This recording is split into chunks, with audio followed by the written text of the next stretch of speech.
suis un œuf, depuis le 1er avril 29. Je suis sorti de ma coquille, j'ai pris la plume. Non, ce n'est pas un hasard si vous entendez Marcel Amont chanter les vertus de l'œuf. Il est 8h18, bienvenue à bord si vous nous rejoignez. Christelle est avec nous justement, non pas pour nous parler des champions du monde de football qui sont revenus sur le terrain hier soir, mais pour d'autres champions du monde que nous sommes. Il faut savoir qu'on est les champions du monde en France de l'œuf maillot, c'est ça? Champion du monde de l'œuf maillot. Et c'est passé complètement inaperçu. Je comprends pas. Personne ne sait qu'on est champion du monde de l'œuf maillot. Je ne comprends pas ça. Mais moi non plus. C'est pour cette raison que je suis là aujourd'hui. Voilà. Absolument, c'est important. Sauf Justice, s'il vous plaît. On ne va pas mettre un maillot avec une deuxième étoile sur l'œuf français. Revanche, ni crier cocorico, sauf pour l'œuf qui est réhabilité. Sauf pour l'œuf qui est réhabilité par les nutritionnistes, hein, c'est vrai, c'était le championnat du monde d'œuf maillot, organisé par la très sérieuse association de sauvegarde de l'œuf mayonnaise, s'il vous plaît. Alors, il faut savoir que l'œuf mayonnaise, c'est quand même un grand classique. Ouais. Alors, on le retrouve dans les bistrots, mais aussi des grandes tables avec un peu de truffe. Enfin, c'est vraiment un aliment incontournable. L'œuf mayonnaise, c'est le plat classique des Français et... il a été décrié, pourquoi? Parce qu'on parle beaucoup du cholestérol de l'œuf. Alors, il n'y a pas que l'œuf dans l'œuf maillot, il y a aussi la mayonnaise avec beaucoup de matière grasse.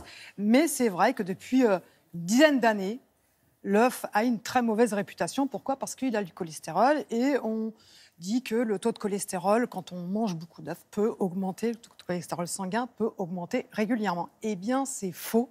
Ah. Nous allons aujourd'hui redonner à l'œuf ses lettres de noblesse. En fait... Voilà, l'œuf est un aliment exceptionnel, protéines, fer, vitamines. Et le taux de cholestérol de l'œuf n'a pas d'incidence sur le taux de cholestérol sanguin, même si vous êtes concerné par une hypercholestérolémie. Alors pour les plus sceptiques, voici les arguments d'un spécialiste.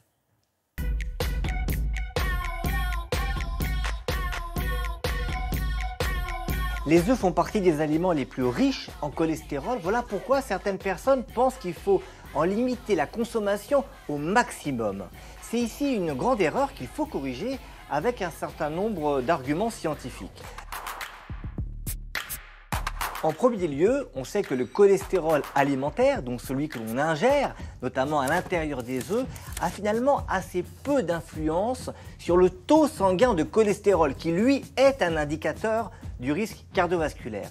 Il faut préciser toutefois que nous ne sommes pas tous égaux et qu'il y a certaines personnes qui, quand elles consomment 1, 2 ou 3 œufs par jour, ne vont pas avoir d'influence sur leur taux de cholestérol. Pour d'autres personnes, un œuf par jour va augmenter le taux sanguin de cholestérol.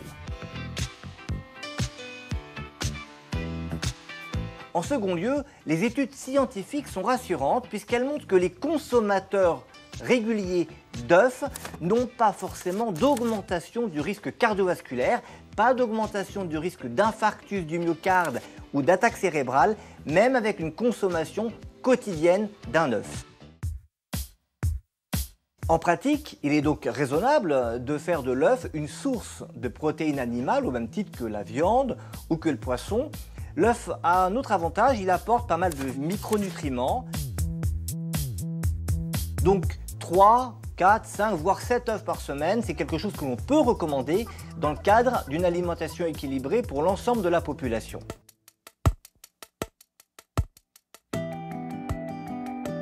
Il y a toutefois deux nuances à apporter. Tout d'abord, chez les personnes qui ont un excès de cholestérol dans le sang, je recommanderais d'essayer de personnaliser la consommation hebdomadaire en essayant de savoir avec le médecin si on est sensible au cholestérol alimentaire à l'aide de prises de sang. Deuxième nuance, elle concerne les personnes qui sont diabétiques. Il semble qu'en cas de diabète, la consommation d'œufs soit associée au risque cardiovasculaire. On se limitera donc à 2 ou 3 œufs par semaine. Bon, cela dit, Christelle, il y a œufs et œufs en fonction des conditions d'élevage. Hein. Oui, absolument. Vous pouvez choisir de consommer un œuf bon pour votre santé et qui respecte la condition animale.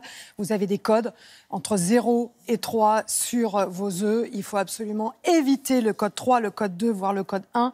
Restez sur le code 0. Pourquoi? Parce qu'il faut respecter effectivement la poule.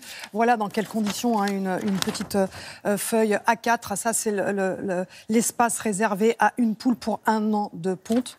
Il faut savoir aussi qu'il y avait des amendements qui étaient prévus. Oui. C'était des promesses électorales qui prévoyaient de supprimer l'élevage en cage. Eh bien, ces amendements ont été balayés par nos députés en mai 2018. Donc voilà, on continue à consommer des poules maltraitées. Et des œufs des poules maltraitées. Voilà, merci beaucoup Christelle.